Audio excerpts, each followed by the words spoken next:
நிகிதா வணக்கம்.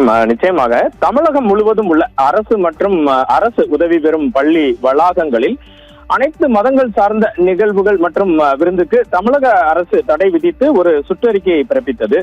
இது குறித்து பள்ளி கல்வித்துறை பதிலளிக்க மதுரை உயர்நீதிமன்ற கிளை அதிரடி உத்தரவு ஒன்றினை பிறப்பித்துள்ளது. 35 ஆண்டு காலத்துக்கும் இது போன்ற பாரம்பரிய நிகழ்வை தடுப்பது ஏன் என நீதிபதிகள் சரமாரி கேள்வி எழுப்பியுள்ளனர். இது குறித்த விவரங்களை சேகரித்த போது உலக புகழ்பெற்ற மதுரை கோவில் சித்திரை திருவிழாவின் முக்கிய நிகழ்வான திருக்கல்யாணத்தை முன்னிட்டு மதுரை சேதுபதி மேல்நிலைப்பள்ளி வளாகத்தில் வழக்கமாக நடத்தப்படும் மாபெரும் திருக்கல்யாண விருந்துக்கு தமிழக அரசு தடை விதித்த விவகாரத்தில் பள்ளி கல்வித்துறை செயலாளர் உரிய பதிலளிக்க வேண்டும் என சென்னை உயர்நீதிமன்ற மதுரை கிளை அதிரடி உத்தரவு பிறப்பித்துள்ளது.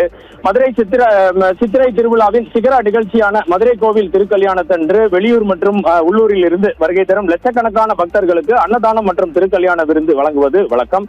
இந்த ஆன்மீக பெருவிருந்தில் கடந்த 35 ஆண்டுகளுக்கு மேலாக மதுரை வடக்கு வெளி வீதியில் அமைந்துள்ள இந்த வரலாற்று சிறப்புமிக்க சேதுபதி மேல்நிலை பள்ளி வளாகத்தில் மிக சிறப்பாகவும் அமைதியான முறையிலும் நடத்தப்பட்டு வருகின்றது. இந்த நிலையில் பள்ளி வளாகங்களை கல்வி சாராத பிற நிகழ்வுகளுக்கு பயன்படுத்தக்கூடாது என்ற அரசின் பொதுவான சுற்றறிக்கையை காரணம் காட்டி சேதுபதி மேல்நிலைப் பள்ளியில் திருக்கல்யாண விருந்து நடத்த அனுமதி மறுக்கப்பட்டு தடை விதிக்கப்பட்டது. அரசின் இந்த தடையால் பல்லாயிரக்கணக்கானோர் கடும் அதிர்ச்சி அடைந்தனர். இந்த தடையை எதிர்த்து மதுரை தனியார் அறக்கட்டளை சார்பில் சென்னை உயர்நீதிமன்றத்தின் மதுரை கிளையில் அவசர மனு ஒன்று தாக்கல் செய்யப்பட்டது. அந்த மனுவில் பார்த்தீர்கள் என்றால் நிகிதா, சித்திரை திருவிழா கோடை விடுமுறை காலத்தில் வருவதால் மாணவர்களின் கல்விக்கோ அல்லது பள்ளி செயல்பாடுகளுக்கோ எந்தவித இடையூறும் ஏற்படுவதில்லை.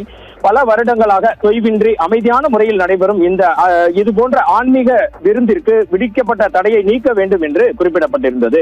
இந்த மனு நீதிபதிகள் சி வி கார்த்திகேயன் மற்றும் ஆர் சக்திவேல் ஆகியோர் அடங்கிய அமர்வு முன்பாக விசாரணைக்கு வந்தது. வழக்கை விசாரித்த நீதிபதிகள் கடந்த 35 ஆண்டுகளுக்கும் மேலாக எந்தவித புகாரும் இன்றி அமைதியாக நடைபெற்று வரும் இந்த நிகழ்வை தற்போது தடை செய்ய வேண்டிய அவசியம் என்ன? பள்ளி கோடை விடுமுறையின் போதுதானே இந்த நிகழ்வுகள் நடைபெறுகிறது என அரசு தரப்பிற்கு கடுமையான கேள்விகளை எழுப்பினர்.